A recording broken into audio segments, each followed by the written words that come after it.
In this video, we're going to be talking about how to fix your Roblox friends leadership or leaderboard problem. So let's get straight into the video. The first thing you want to do is check your Roblox server status. You want to simply go to status.roblox.com and check the official status page if there are any problems.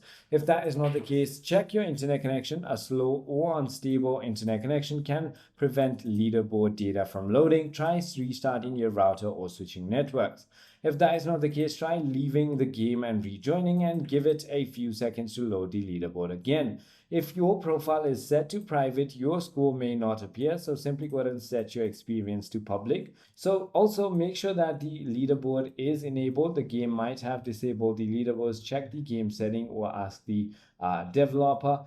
You might also need to check your account age. Some games or leaderboards require your account to be certain age. If nothing works, try rejoining or re-entering the game, clearing the Roblox cache, or even updating the application. I hope this video clarifies everything for you. If you have further more queries, feel free to comment down below, and I'll see you on the next one.